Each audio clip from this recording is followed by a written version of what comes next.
حضرت ابو بکر صدیق رضی اللہ تعالیٰ عنہ فرماتے ہیں کہ میں نے ایک حضرت عازب سے ایک پلان خریدا۔ پلان ہوتا ہے کچاوا، سواری کے اوپر رکھنے والا، اونٹ کے اوپر رکھنے والا پلان، وہ میں نے خریدا، پیسے دے دیے۔ تو میں نے کہا جی مجھے پھر اجازت ہے، تو کہنے لگے نہیں ذرا بیٹھ جاؤ۔ کیا کہو گے؟ حضرت عازب رضی اللہ تعالیٰ عنہ، حضرت برا کے والد، برا بن عازب مشہور صحابی رسول ہیں، ان کے والد گرامی کا واقعہ ہے۔ کہنے لگے ابو بکر صدیق رضی اللہ تعالیٰ عنہ، یار وہ ہجرت والی واقعے کی بات تو سناؤ، جب تم مکے سے حضور کے ساتھ نکلے تھے پھر کیا ہوا؟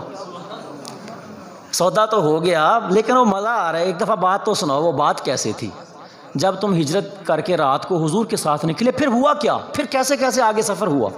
سیدنا ابو بکر صدیق رضی اللہ تعالیٰ عنہ نے بات سنانا شروع کی، فرمانے لگے اس کا مطلب ہے صحابہ کو بڑا لطف آتا تھا اپنے نبی کی یہ باتیں سن سن کے۔ فرمانے لگے کہ حضرت عازب سے کہ جب ہم مکے سے نکلے نا تو ساری رات چلتے رہے، مسلسل پوری رات ہم نے سفر کیا۔ آپ جانتے ہیں نا کہ حضور پاک مکے سے رات کے وقت نکلے تھے ہجرت موقع، ساری رات بھی سفر کیا، سارا دن بھی سفر کیا، ظہر کا وقت آ گیا اور دوپہر ہو گئی۔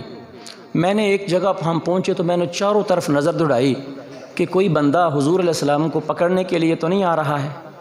کہتے ہیں حضور بھی علیہ السلام بھی بظاہر بشری تقاضا تھا، تھکاوٹ کا شکار ہو گئے، اور حضور علیہ السلام ایک نا چٹان آئی، چٹان کا ایک طرف سایہ تھا، اونچی چٹان تھی، اس کا ایک سائڈ پہ سایہ تھا، تو سرکار کریم صلی اللہ علیہ وسلم نے ارادہ فرمایا کہ میں یہاں لیٹنا چاہتا ہوں، کچھ دیر آرام کر لوں۔ کہتے میں نے عرض کی حضور ایک منٹ رکنا، یہ غار ثور کی بات نہیں ہے، ابھی یہ اور واقعہ ہے۔ کہتے میں نے اس چٹان کی صفائی کی، پھر میں نے اپنی چادر نیچے بچھا دی حضور کے لیے اور عرض کی یا رسول اللہ آپ لیٹ جائیں، آرام فرمائیں، میں آپ کا پہرا دوں گا۔ حضرت ابو بکر صدیق فرماتے ہیں جب حضور لیٹ گئے تو میں نا ارد گرد دیکھنے لگا کہ کوئی آ تو نہیں رہا، کوئی ہمارا تعاقب تو نہیں کر رہا، کوئی ہمیں ڈھونڈ تو نہیں رہا۔ فرماتے ہیں کہ اچھا ایسا ہوا کہ میرے دیکھتے ہی دیکھتے نا ایک چرواہا مجھے نظر آیا، بکریاں چرانے والا، اور وہ بھی ہماری طرف بکریاں لے کے آ رہا تھا۔ جب وہ قریب آیا نا تو میں نے اس کو دیکھا، تو میں نے اس نے بھی اسی چٹان کے سائے میں دیکھ رہا تھا کہ میں بھی یہاں کچھ دیر آرام کروں۔ تو میں نے اس سے پوچھا کہ تو کون ہے؟ تو اس نے قریش کے ایک سردار کا نام لیا کہ میں فلاں سردار کا غلام ہوں، اس کی بکریاں چراتا ہوں۔ کہتے ہیں میں اس بندے کو جانتا تھا جس کا اس نے غلام نے نام لیا، میں پہچان گیا۔ اچھا میں نے اسے کہا کہ یہ بتا کہ کیا تیری بکریوں میں سے کسی بکری کے تھنوں میں دودھ ہے؟ اس نے کہا جی ہاں ہے دودھ۔ تو آپ نے فرمایا کہ ایسا کر انت حالب لنا، دودھ چاہیے مجھے، کچھ دودھ دے دے گا نکال کے؟ اس نے کہا جی۔ فامرتہ فاعتقل شاة من غنمہ، میں نے کہا دودھ نکال، لیکن پھر میں نے اس کو کہا رکنا ذرا میری بات سننا دھیان سے۔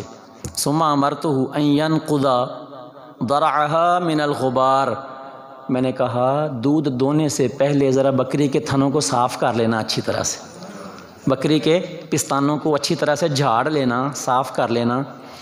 ثم امرتہ ان ينفض قفیہ، پھر میں نے جب اس نے تھن جھاڑ لیا نا، میں نے کہا اب رک جا، ذرا اپنے ہاتھوں کو بھی جھاڑ لے اچھی طرح، تیرے ہاتھوں سے مٹی نہ لگی ہوئی ہو۔ کہتے ہیں میں نے اس کو کر کے دکھایا، فضرب احدی کفیہ باخری، میں نے کہا یوں کر کے ہاتھوں کو جھاڑ تاکہ تیرے ہاتھوں کے ساتھ بھی مٹی نہ لگی ہو۔ پھر کہتے فحلب، اس نے دودھ دھویا لی میرے لیے ایک پیالے کے اندر۔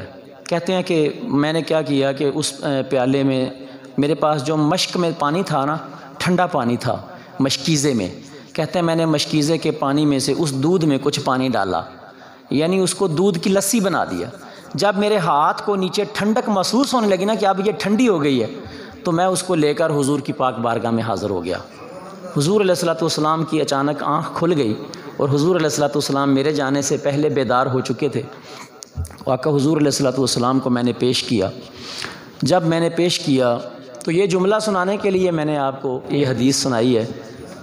میں نے دنیا محبت کی لکھی ہوئی کتابوں میں اتنا بڑا عشق کا جملہ کبھی نہیں پڑھا جو میں نے بخاری کی اس حدیث میں پڑھا ہے۔ اگر آپ جاگ رہے ہیں تو پھر جاگ کے سننا، اور اگر آپ کے سینے میں بات سن کے ٹھنڈ پڑ جائے تو پھر اس زبان پہ اللہ کا نام سبحان اللہ ضرور آنی چاہیے۔ حضرت ابو بکر صدیق کا جملہ سنیں جی۔ کہتے ہیں جب میں لے کے گیا دودھ، میں نے جا کے اپنے آقا و مولا صلی اللہ علیہ وسلم کو پیش کیا۔ فقلت له اشرب یا رسول اللہ، میں نے کہا حضور آپ اس کو نوش فرمائیں۔ حدیث کے لفظ ہیں، خدا کی قسم زبان میں طاقت نہیں کہ میں بیان کر سکوں. کہتے ہیں فشارب رسول اللہ صلی اللہ علیہ وآلہ وسلم، فشارب رسول اللہ صلی اللہ علیہ وسلم حتی ردیتو. ترجمہ یہ ہے جب وہ دودھ میرے نبی نے پیا تو میرے سینے میں ٹھنڈ پڑ گئی. خود نہیں پیا. اللہ یا رسول، خود نہیں پیا. شاربہ رسول اللہ کہتے پیا حضور نے تھا، ٹھنڈ میرے سینے میں محسوس ہوئی، مجھے ٹھنڈ میرے سینے میں مجھے محسوس ہوئی. اتنا پیار صحابہ نے کیا ہے حضور سے. حضور پیتے تھے، ٹھنڈ صحابہ کے سینے میں پڑتی تھی. کعبہ تو دیکھ چکے، کعبے کا کعبہ دیکھو، حاجیوں آؤ شہنشاہ